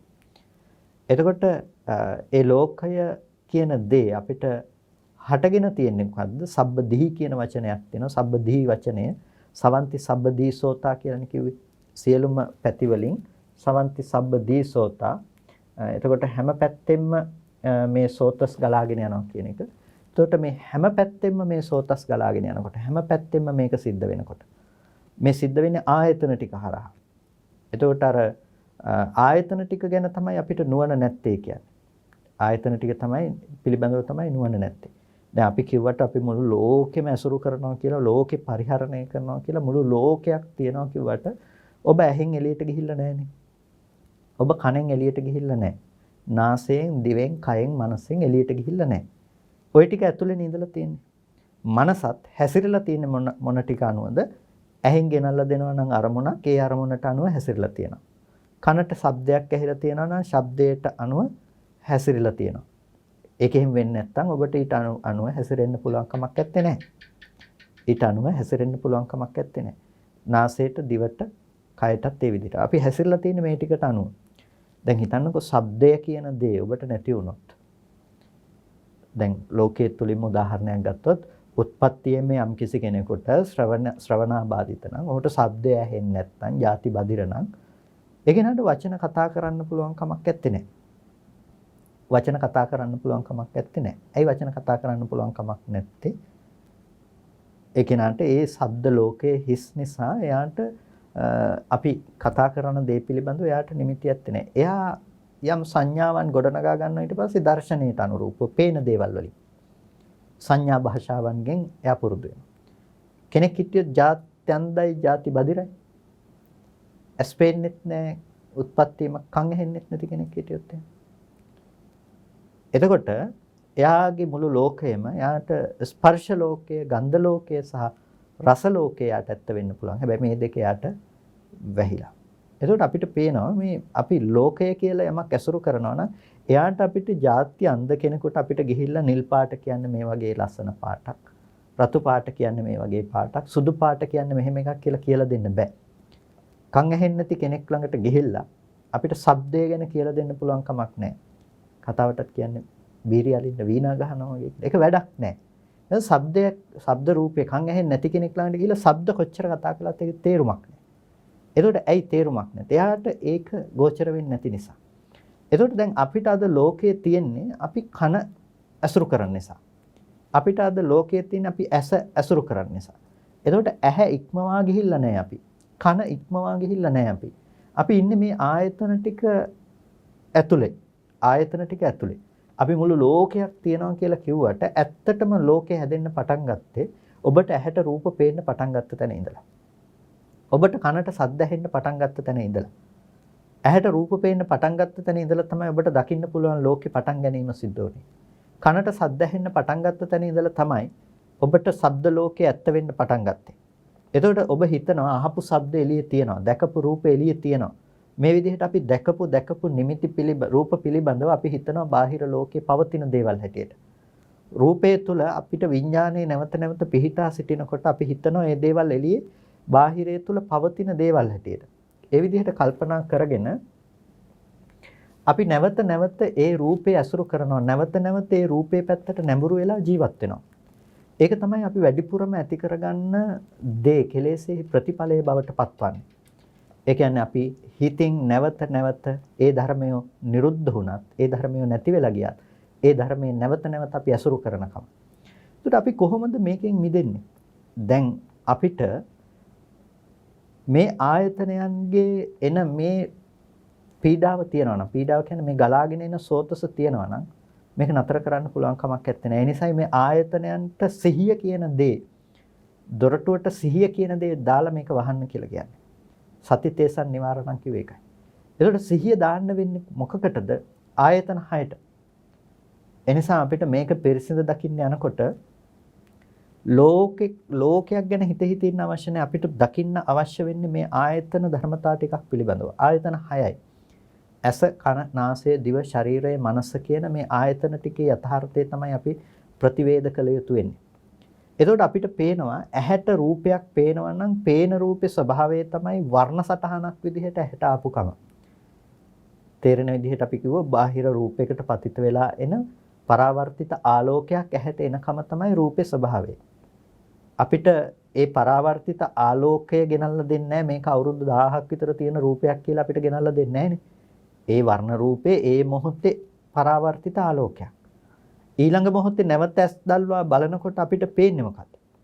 අලුතෙන් ඇහැට පේන වර්ණ රූපයක්. එතකොට රූපේ ඇත්ත මොකක්ද? රූපයේ ඇත්ත තමයි මොහොතින් මොහොත ඇහැට වර්ණ රූපයක් විදිහට එනකම. එතකොට ඇහැට වර්ණ රූපයක් එනකොට ඒ වර්ණ රූපය ගෝචර කරගන්න පුළුවන් මට්ටමින් තියෙන ප්‍රසාදයට අනුව තමයි අපිට දැනගන්න පුළුවන්කම තියෙන්නේ. ওই ප්‍රසාදේ වර්ණ දැනගන්න පුළුවන්කම නැතුව කළු සුදු විතරක් දැනගන්න පුළුවන් විදිහට විතර නම් ඕක සැකසීලා තියෙන්නේ ඔබේ ලෝකේ කළු සුදු ලෝකයක් විතරයි. ඒ ප්‍රසාදයේ සැකසීලා තියෙන කර්මානුරූපීව වර්ණ දැනගන්න පුළුවන් වෙන විදිහට නම් ඔබට වර්ණ දැනගන්න පුළුවන්කම තියෙනවා. එතකොට කර්මානුරූපීව ඔබේ ප්‍රසාදේ පහළ වෙන්නේ ප්‍රසාදේ පේන්නේ ඒ රූප වෙනස් විදිහට පේන විදිහට නම් ඔබට පේන්නේ ඒ විදිහට තමයි. ඒ නිසා හැම කෙනාටම පේන්නේ එකම හැඩයට එකම විදිහට රූප කියන්න පුළුවන් කමක් නැහැ. කෙනකෙනාට කර්මානුරූපීව ප්‍රසාදේ හැදෙන විදිහට කෙනකෙනා දකින රූපේ වෙනස් වෙනවා. එකම රූපයක් පෙන්නලා අපි කළු පාටයි කියලා කිව්වට ලෝකේ ඉන්න ඔක්කොම මට පේන කළු පාට කියන එක දකිනවා කියලා මට කියන්න පුළුවන් කමක් නැත්තේ. මොකද ඒ ලෝකේ තමා විසින් ගොඩනගා ගන්න තමන්ට විතරක් ඇත්ත වෙන ලෝකයක්. ඒක බාහිර අනිත් අයට ඇත්ත වෙන ලෝකයක් නෙමෙයි. ඒක ගොඩනගා ගන්න තමන් කියන තැන. නැතිනම් අභ්‍යන්තරය තුල ගොඩනගෙන ලෝකයක්. එතකොට මේ තමයි ආයතනයන්ගේ තියෙන යථාර්ථය. මොකද්ද? ඇහැට වර්ණ රූපයක් එනවා, හිත ඇස පිළිබඳව පහළ වෙලා මේ වර්ණ රූපේ දැනගන්නවා. එතකොට මේක තමයි රූප පේන කමේ ඇත්ත යථාර්ථය. මේ ටික හටගෙන ඉතුරු නැතුව නැති වෙලා යනවා. නැති වුණාට පස්සේ මේ ධර්මය නැවත කවදාවත් උපදින්නේ. මේ ධර්මය නැවත කවදාවත් උපදින්නේ. හැබැයි හිතින් මේ දේවල් අරමුණු කරලා බාහිර පවතිනවා කියලා ඔන්න ආශ්‍රවයක් විදිහට දෙයක් ඉතුරු කරගන්නවා. මොකද්ද මේ ඉතුරු කළේ? ස්රෝතසට කාරණාවක්, සැඩපහරට යන කාරණාවක් ඉතුරු කරගත්තා. දැන් ඔන්න සැඩපහරට එක ඇල්ලක් ඇවිල්ලා දිය ඇල්ලක් ඇවිල්ලා වැටුණා. ඊට පස්සේ ශබ්දයක් ඒ විදිහට එතුණා. තව දිය ඇල්ලක් ඇවිල්ලා වැටුණා. එතකොට දිය සීරා මෙහෙම ගොඩාක් එකතු වෙලා මහා සැඩපහරක් හැදෙනවා. ඒ තමයි ලෝකය පවතිනවා. ලෝකේ ලස්සන රූප තියෙනවා, මිහිරි ශබ්ද තියෙනවා, හොඳ ගඳ සුවඳ තියෙනවා, රස ස්පර්ශ තියෙනවා. අපිට ලෝකයේ පිළිබඳව මහා සැඩපහරක් ඇතිලා තියෙනවා. දැන් ওই සැඩපහර ඇතුලේ මොනවද තියෙන්නේ? තෘෂ්ණා සෝතස්. තණ්හාවෙන් ඇසුරු කරන්න දේවල් තියෙනවා. ඒ වගේම දිට්ඨි සෝතස් තියෙනවා. දෘෂ්ටි විදිහට අපිට යන්න පුළුවන් දේවල් තියෙනවා. ඊට පස්සේ දුස්චරිතයන්හි යෙදෙන්න පුළුවන්කම තියෙනවා. එතකොට මේක ඇතුලේ කෙලෙස් ධර්මයන්ගේ පැවැත්ම තියෙනවා. මෙන්න මෙබඳු ආකාරයේ සෝතස් මේ සෑම තැනකම विद्यමානයි. එතකොට මේ සෑම තැනකම विद्यमान වන මේ සෝතස් නිසා, මේ සැඩපහරවල් නිසා පිනතුනේ අපිට මේකෙන් මිදෙන්න පුළුවන් කමක් නැත්තේ. එතකොට දැන් මේක නතර කරන්න නම් බුදුරජාණන් වහන්සේ පෙන්වන්න එකම දෙයයි මොකද්ද? සති තේසං නිවාරණ. ලෝකේ යම්තාක් ඔය සැඩපහරවල් ගොඩක් තියෙනවා නම් ඔය සැඩපහරවල් ඔක්කොම නතර කරන්න පුළුවන් එකම දෙයයි තියෙන්නේ. මොකද්ද? සති තේසං නිවාරණ. සිහියට තමයි පුළුවන්කම තියෙන්නේ. සිහියට පුළුවන්. එතකොට එහෙනම් අපි සිහිය දියුණු කළ යුතුයි. සිහිය දියුණු කළ යුතුයි. එතකොට සිහිය දියුණු කළ යුතු නම් කොහොමද සිහිය දියුණු කරන්නේ? ඒක තමයි වැදගත් වෙන්නේ. සිහිය දියුණු කරන්නට කලින් සෝතානං සංවරං බ්‍රෝමි. සෝතේ තමයි ඒකේ සංවරය. පඤ්ඤායේතේ පිතිහියරේ.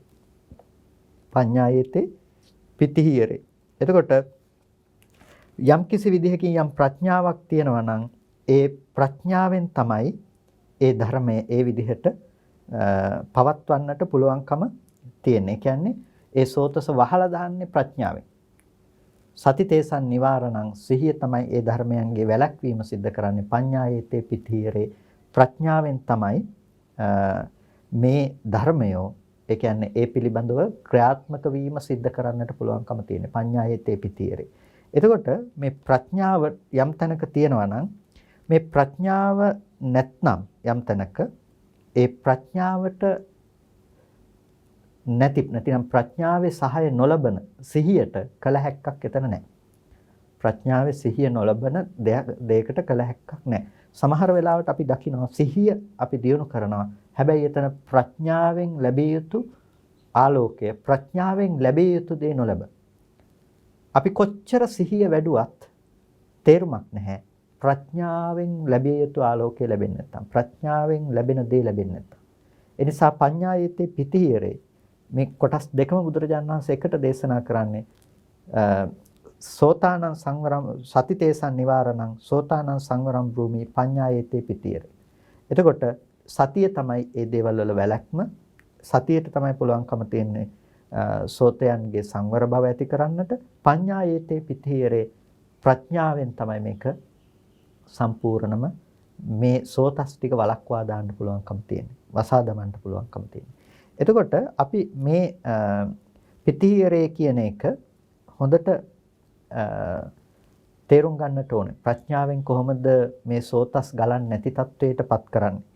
එතකොට ප්‍රඥාවෙන් කොහොමද මේ දේ සිද්ධ නොකරන්නේ? මොනවද මේ ප්‍රඥාව? එතකොට දැන් සිහිය තියෙනවා. සිහිය තිබුණට සිහියෙන් කල යුත්තේ පිළිබඳව දක්වන්නේ. ඒ කියන්නේ සතිතේසන් නිවාරණම් කියලා කිව්වහම සිහිය තමයි වළක්වන්නේ. හැබැයි මොන සිහියද කියන එක කියන්නේ. එතකොට සිහිය ගැන කියන්න ඕනේ. සිහිය කියන එක කියන්න ඕනේ මොන සිහියද කියලා. එතකොට මොන සිහියද? ඒක ප්‍රඥාව හා සමග ගිය සිහිය. එතකොට මොකද්ද එතන තියෙන ප්‍රඥාව? සබ්බේ සංඛාරා අනිච්චාති ඥානතෝ පස්සතෝ පඤ්ඤායේතේ සෝතාපිතියන්ති. යම් කිසි තැනක සබ්බේ සංඛාරා අනිච්චාති සියලු සංස්කාර ධර්මයන්ගේ අනිත්‍ය දක්නා බවක් තියෙනවා නම් ඒක ඥානතෝ ඒක දන්න කෙනාට ඒක පස්සතෝ ඒ දකින්න කෙනාට පඤ්ඤාය ඒතේ සෝතාපිතියන්ති. ප්‍රඥාවෙන් මෙන්න මේ ස්රෝතස් වසලා දානවා. ප්‍රඥාවෙන් මේ සෝතස් වසා දමනවා. සබ්බේ සංඛාරා අනිච්චාති කියලා පෙන්වන කෙනාට. සියලු සංස්කාරය අනිත්‍යයි. සියලු සංස්කාරය අනිත්‍යයි කියලා කියන්නේ සියලු සංකත ධර්මයෝ තියෙනවා නම් සියලුම සංකත ධර්මයෝ හේතු නිසා හටගෙන හේතු නැති වෙනකොට නැතිව යන ධර්මතාවයන්. අන්න ඒ සංකත ධර්මයන්ගේ අනිත්‍යතාවය යම් කිසි කෙනෙක් පිළිවිදිනවා නම් අනිත්‍යතාවය යම් කිසි කෙනෙක් අවබෝධ කරනවා නම් ඒක තමයි එයාට සිහිය පැවැත්විය යුතු තැන. ඒක දැන් සතිතේසං නිවාරණං කියලා සිහිය තමයි නිවාරණ ස්ථානය කියලා නතර කළේ නැහැ. මොන සතියේද වැඩි යුත්තේ? වැඩි යුත්තේ සිහිය පැවැත්විය යුත්තේ සංස්කාරයන්ගේ යම් අනිත්‍යතාවයක් තියෙනවා නම් ඔබ ප්‍රඥාවෙන් එය දැක්ක යුතුයි. ඒක දකින්න බෑ සිහිය නැත්තම් සිහිය සහ ප්‍රඥාව කියන දේ එකට තිබිය යුතුයි. මේක හරියට ගොනෙක් විතරක් හිටියට හාන්න පුළුවන් කමක් නැත්තේ නැහැ. මේකට නගුලක් අවශ්‍යයි. මේකට නගුලක් අවශ්‍යයි. පඤ්ඤාමය යුගනග්ගලන් කියන්නේ ප්‍රඥාව තමයි මේකේ තියෙන නගුල. එතකොට මේ සතිය නැමැති ශක්තිමත් ගවයාගේ ප්‍රඥාව නැමැති මේ හාන යම්කිසි නගුලක් තියෙනවා නම් මේ නගුල බැඳලා අපිට පුළුවන් හාන්න. ඔන්න ඔය ප්‍රඥාව නැමැති විදර්ශනා ප්‍රඥාව නැමැති ඔය නගුලෙන් තමයි කෙලෙස් මුල් සිඳිලා යන විදිහට හාන්න පුළුවන්කම තියෙන්නේ. හැබැයි ඒකට සතිය නැමැති ගවයාගේ අවශ්‍යතාවය තියෙනවා. ලෝකේ ඔබ ඔබේ ජීවිතයේ භාවනාව පිළිබඳව ඔබ ඔබේ ජීවිතයේ ධර්මානුධර්ම ප්‍රතිපත්තිය පිළිබඳව හැරිලා බැලුවොත් හරකා ඉන්න කෙනාට නගුල නැහැ, නගුල තියෙන කෙනාට හරකා නැහැ. ওই ප්‍රශ්නේ ගොඩක් තැන්වල දකින්න තියෙනවා. හරකා ඉන්න කෙනාට නගුල නැහැ, නගුල තියෙන කෙනාට හරකා නැහැ. දෙකම තියෙන කෙනාට ගැට ගහ ගන්න දන්නේ නැති ප්‍රශ්නක් තියෙනවා. ඉතින් මෙන්න මේ විදිහට එතකොට අපි භාවනාව කියන කාරණාව ඇතුලේ හිර වෙලා තියෙන්නේ අන්න ඔකත් එක්ක. ඒ නිසා සිහිය කියලා කියනකොට යා සති අනුස්සති පතිස්සති සතිසරණතා කියලා අපි කොච්චර කතා කළත් යම් සිහියක් තියෙනවා නම් අනුස්සතියක් නැවත පුන පුනා සිහි කරන බවක් තිබෙනවා නම් අභිමුඛ කොට සිහිපත් කරන බවක් ආදී කොට යම් සිහියේ යම් ලක්ෂණයක් තියෙනවා නම් ඒ ලක්ෂණය विद्यमान වේ යුත්තේ මෙන්න මේ දේත් එක්ක. එතකොට ඒ අනිත්‍යතාවය පිළිබඳව අපි යම් කිසි තැනකදී නැවත නැවත මානසිකාරය පවත්වනවා නම් ඒක තමයි අපි සිහිය අර නගුලත් එක්ක යොදනවා කියලා කියන්නේ. එතකොට සිහිය නැමැති ගුණා හරක නැතිනම් මේ ප්‍රඥාව නැමැති නගුලත් එක්ක එකට යොදලා මේ හාන කෘත්‍ය අපිට කරන්න සිද්ධ වෙනවා. එතකොට ඒක කල යුත්තේ කොච්චර දුරටද සිහිය නුවණ නැවත නැවත භාවිත වේ යුතුයි. අර අපි කිව්වනම් මච්චරිය සහ ප්‍රමාදය කියන දෙක ඒ දෙක දුරු වෙන විදිහට. ඒ දෙක දුරු වෙන විදිහට කරනකොට අපිට වැස්ම පේනවා. එතකොට වැස්ම අරින්න පුළුවන්කම තියෙනවා. ඒ නිසා ලෝකේ අපි අනිත්‍යතාවය දැකීම සඳහා උත්සාහවත් විය යුතුයි. ඒක තමයි විමුක්ති දොරටුවක් බවට පත් වෙන්නේ. අනිත්‍යතාවය දකින්නේ මොන ධර්මයන්ගේද? ඔබ අනිත්‍යතාවයේ දැක්ක යුතුයි ස්පර්ශ ආයතනයන්හි. ඇස අනිත්‍යයි, රූප අනිත්‍යයි, චක්කු විඥානය අනිත්‍යයි. මේ ධර්මයන්ගේ අනිත්‍යතාවය පිළිබඳව අපි ප්‍රත්‍යක්ෂ කළ යුතුයි. එතකොට මේ ධර්මයන්ගේ අනිත්‍යයි කියලා කියන්නේ හේතු නිසා හටගෙන හේතු නැති වෙනකොට නැති වෙන ධර්මතා ටිකක් නිසා. යමක් අනිත්‍යයි කියලා දකිනවා නම් අනිත්‍ය වුණ ලෝකේ ඔබට යම්කිසි දෙයක් ඇසුරු කරන්නට දෙයක් හම්බ වෙන්නේ. ඇස අනිත්‍යයි නම් රූපය අනිත්‍යයි නම් චක්කු විඤ්ඤාණය අනිත්‍යයි නම් ඔබ මීට මොහොතකට කලින් දැකපු දේ ඔබට නැවත හම්බ වෙන්න පුළුවන් කමක් නැහැ. දැක්කේ රූපේ නම් ඒ රූපේ හටගෙන නිරුද්ධ නම් ඒ රූපේ ආයෙ දකින්න පුළුවන් කියලා ඔබට අදහසක් තියෙන්නේ මොකක් නිසාද? අර රූපේ අනිත්‍ය නෑ ඒ රූපේ තියනවා කියලා ඔබ හිතන් ඉන්න නිසා. ඒ නිසා අපිට අනිත්‍යතාවය පිළිබඳව ප්‍රත්‍යක්ෂ කරනකොට අනිත්‍යතාවය පිළිබඳව අපි හැසිරෙනකොට අපිට අනිත්‍යතාවය පේන්නට ඕනේ ස්පර්ශ ආයතන 6 අනිත්‍ය. ඒකයි චක්කු නිරෝධ ධම්මං කියලා කිව්වේ. ඇහැ නිරෝධ ධර්මයක්. නිරෝධයේ ස්වභාව කොට පවතින්නේ. රූපයේ නිරෝධයේ ස්වභාව කොට පවතින්නේ. එතකොට විඥානයේ නිරෝධයේ ස්වභාව කොටයි පවතින්නේ. මේ ධර්මතා ටික හටගෙන නිරුද්ධ වෙන ධර්මය. එතකොට හටගෙන නිරුද්ධ වෙන බව යම්කිසි තැනක ප්‍රත්‍යක්ෂ කළා නම් ඒ ප්‍රත්‍යක්ෂ කරන ඥානය තමයි හඳුන්වන්නේ නිරෝධය කියලා. ඒ ප්‍රත්‍යක්ෂ කරන ඥානය තමයි හඳුන්වන්නේ නිරෝධය කියලා. එතකොට ඒ නිරෝධය ප්‍රත්‍යක්ෂ කිරීම සඳහා නැතිනම් සලායතන නිරෝධය ප්‍රත්‍යක්ෂ කිරීම සඳහා සලායතන නිරෝධය කියලා කියන්නේ මේ ඇහැ නැති වෙනවා කියන එක එහෙම නෙමෙයි. ඒ කියන්නේ ඇහැ නැති වෙනවා කියන්නේ මේ පේන්නේ නැති වෙනවා කියන එක එහෙම නෙමෙයි. පේන දේ පිළිබඳව නිමිති වශයෙන් හැසිරෙන්නට මෝඩකම නැතිලා. ඒ නිසා ඇහි අනිත්‍යතාවය ප්‍රත්‍යක්ෂ කළා. එතකොට මේ විදිහට ස්පර්ශ ආයතන 6ෙම හට ගැනීම සහ වැයවීම දකින්න කෙනාට සලායතන නිරෝධය ප්‍රත්‍යක්ෂ කළයි කියලා කියනවා. අනාගතයේට ස්පර්ශ ආයතන ලබන්න අවශ්‍ය වෙන මෝඩකම එතන නැත්තේ නෑ. නුවණින් ජීවත් වෙන කෙනෙක් බවට පත් වෙනවා. ඒ සඳහා තමයි අපි සිහිය පාවිච්චි කරන්න ඕනේ. එදිනෙදා ජීවිතය තුළ සිහිය පාවිච්චි කරන්න ඕනේ. ඒකට ඔබට මේ සිහිය පාවිච්චි කරන්න යනකොට මේ සිහිය තුළ අපි දියුණු කරන්න පටන් ගන්නවා නම් යම් කිසි විදිහකින් කාය වේදනා චිත්ත ධම්ම කියන මේ ස්ථාන හතරෙම අපිට සිහිය පවත්වන්න පුළුවන්කම තියෙනවා. එතකොට කාය වේදනා චිත්ත ධම්ම කියන මේ ස්ථාන හතරෙම සිහිය පවත්වනකොට ඒ ස්ථාන හතරෙම සිහිය පැවැත්වීම තුළ ඔබට ගොඩනගෙන්න ඕනේ නුවණ තමයි අනිත්‍ය ධර්මය කියන එක. ස්කන්ධයන්ගේ හට ගැනීම සහ වැයවීම, සමුදය සහ වැය කියන එක. එතකොට හට ගැනීම සහ වැයවීම පිළිබඳව ඔබට එතන දකින්න පුළුවන් නම් ඒක තමයි පඤ්ඤායේත්තේ පිතීරේ කියලා කිව්වේ. එතකොට ඒ තැන පවත්වපු සිහිය තමයි සතිතේසන් නිවාරණං කියලා කිව්වේ. එතකොට සිහියෙන් මේ දේ වළක්වනකොට ප්‍රඥාවෙන් ඒ තැන ඔබට අවශ්‍ය නුවණ සම්පාදනය කරලා දෙන්නට අවශ්‍යයි. ඒ නිසා අපි රූපේ පිළිබඳව අපි බලනවා නම් අපිට හම්බෙනවා කායානුපස්සනාව මුලින්. අපි කායානුපස්සනාව වඩන්න ගියාට පස්සේ අපි කායානුපස්සනාව දියුණු කරනවා. ආනාපාන සතිය විදිහට වෙන්න පුළුවන්. කෙස්ලොම් නියද සම්මාස්නහර ඇටට මිදුළු වෙන්න පුළුවන්. මේ විදිහට දෙවිත් කුණප කොට්ටාස වශයෙන් හරි ධාතු විදිහට හරි මේ විවිධ ආකාරයන්ගෙන් අපිට මේ ආයතන ධර්මයන් පිළිබඳව මේ කය පිළිබඳව අපිට ප්‍රත්‍යවේක්ෂා කරන්න මෙනෙහි කරන්න පුළුවන්කම තියෙනවා. නැවත නැවත එය සිහිපත් කිරීම විදිහට කරන එක තමයි සිහිය කියලා කියන්නේ. අනිත් අරමුණු වලින් ආවරණය වෙන්න නොදී නැවත නැවත ඒ අරමුණ තුළ හිත පිහිටවීම තමයි සිහිපත් කිරීම. සිහියේ ස්වභාවය බවට පත් වෙන්නේ. ප්‍රඥාවේ ලක්ෂණයේ බවට පත් වෙන්නේ එබඳු වූ ධර්මතා ටිකක් ඇති තැනක ආත්ම සංඥාවක් පවත්වන්න බෑ නේද කියලා දකින අවබෝධයට. ඒ නිසා මෙන්න මේ දේ තමයි අපි දියුණු කළ යුත්තේ. එතකොට ඔබට කරන්න දෙයක් ගැන කතා කරනවා නම් ඔබ මූලික ලෙසම ජීවිතයේ සිහිය පුරුදු කළ යුතුයි. සිහිය පුරුදු කරනවා කියලා කියන්නේ ඔබ සිහිය පැවැත්විය යුතුයි. කයෙහි කය අනුව යන සිහියක් පැවැත්විය යුතුයි. එතකොට කයෙහි කය අනුව යන සිහියක් පවත්වනකොට ඔබට කෙස්ලොම් නියද සම්මාස්නහර ඇට මිදුළු හදවත් වක්කඩු මේ ආදී අනාත්ම ධර්මතාවයන්ගෙන් යුක්ත රූපය ගැන ඔබ දැක්ක යුතුයි.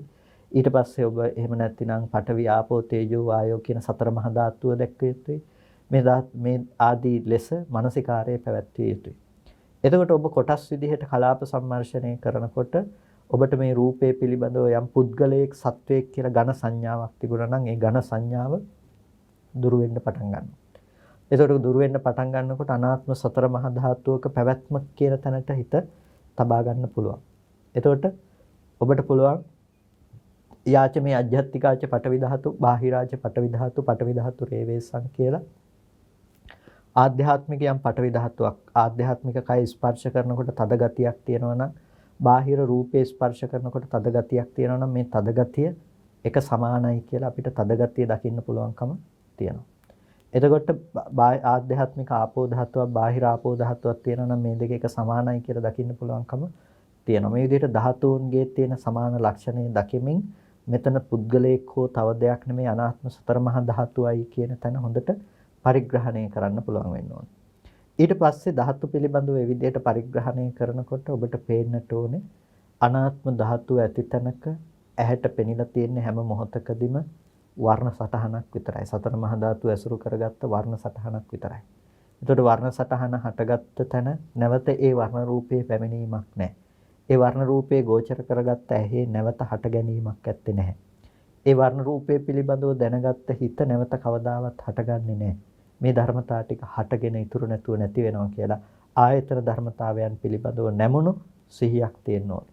එතකොට මේ ආයතන ධර්මයන් පිළිබඳව නැමුණු සිහියක් ඔබට පවතිනකොට නැවත නැවත ඒ සිහිය පවත්වනකොට ඔබට පේනවා හටගෙන නිරුද්ධ වෙන ධර්මතාවයන්.